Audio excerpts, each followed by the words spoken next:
नमस्कार, मैं हूं मेघा वर्मा। वैश्य व्यापार में आपका स्वागत है। बुलेटिन की शुरुआत करते हैं कुछ खास खबरों के साथ। 5 राज्यों के विधानसभा चुनाव के नतीजे कुछ भी हों, लेकिन जानकार मानते हैं कि बीजेपी को 2019 में इससे कोई असर नहीं पड़ेगा। विधानसभा चुनाव के नतीजों को लेकर 2019 के चुनाव में भाजपा के प्रदर्शन पर कयास भी लगाए जा रहे हैं। जानकारों का इस बारे में क्या कहना है, देखते हैं ये खास रिपोर्ट। ये जरूरी नहीं कि 2018 में राजस्थान, मध्य प्रदेश, छत्तीसगढ़, तेलंगाना और मिजोरम जैसे राज्यों में हुए विधानसभा चुनाव के नतीजे 2019 के लोकसभा चुनाव पर असरकारी हों।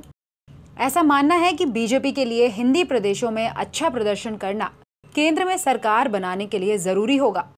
राजनीति में आने से पहले चुनाव विश्लेषक रहे योगेंद्र यादव अपने लेख में कहते हैं कि हिंदी प्रदेश के राज्यों में खराब प्रदर्शन के बाद भाजपा की 2019 के लोकसभा चुनाव में 100 के आसपास सीटें कम हो सकती हैं।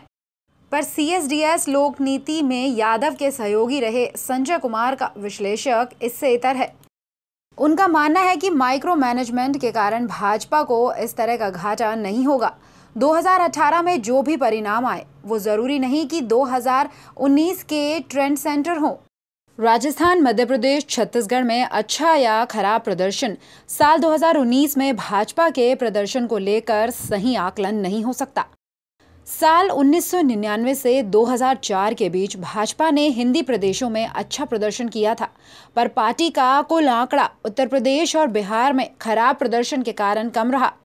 साल 2014 में भाजपा ने कई उन सीटों पर बड़े अंतर से जीत हासिल की जिन्हें विरोधी पार्टियों का गढ़ माना जाता था। बड़े अंतर से जीती गई ज्यादातर सीटों पर दोबारा जीत मिलती रही है।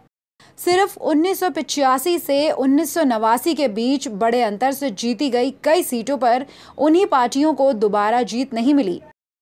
साल 2014 के चुनाव परिणामों की बात करें तो भाजपा ने कुल 282 सीटों में से 40% से ज्यादा सीटों को 20% से ज्यादा अंतर से जीता था।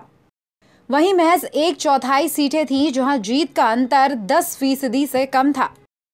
साल 1984 से 2014 के बीच लोकसभा चुनाव में जीत हार के आंकड़ों का विश्लेषण बताता है कि जिन सीटों पर बड़े अंतर से जीत मिली वहां अगले चुनाव में जीत की भी संभावना बनी रहती है।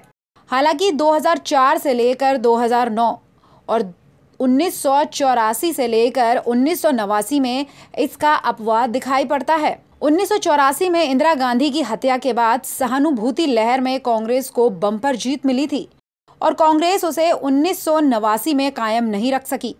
2014 की जीत भी भाजपा के लिए बड़ी जीत थी, क्योंकि 30 सालों में किसी पार्टी को पहली बार सरकार चलाने के लिए 282 सीटों के साथ पूर्ण बहुमत मिला था। गया से धीरज कुमार गुप्ता की रिपोर्ट के अनुसार जिले के कॉलेज में खेलो इंडिया कार्यक्रम का आयोजन किया गया, जिसका उद्घाटन जिलाधिकारी अभिषेक सिंह ने दीप जलाकर किया। इस मौके पर नागेंद्र कुमार गुप्ता, मोहम्मद शमीम अंसारी, डॉक्टर फरासत हुसैन, मोती करीमी, शिववचन सिंह, विजय कुमार सिंह, बुद्धा IIT के निदेशक ने खास योगदान दिया। इस दौरान कई खेल प्रतियोगिताओं का आयोजन भी हुआ। इसके अलावा खिलाड़ियों को ड्रेस भी बांटी गई। बीते दिनों गया में पटवा टोली की रहने वाली छात्रा की निर्ममता से हत्या कर दी गई थी, जिसके बाद से इलाके में शोक पसरा हुआ था।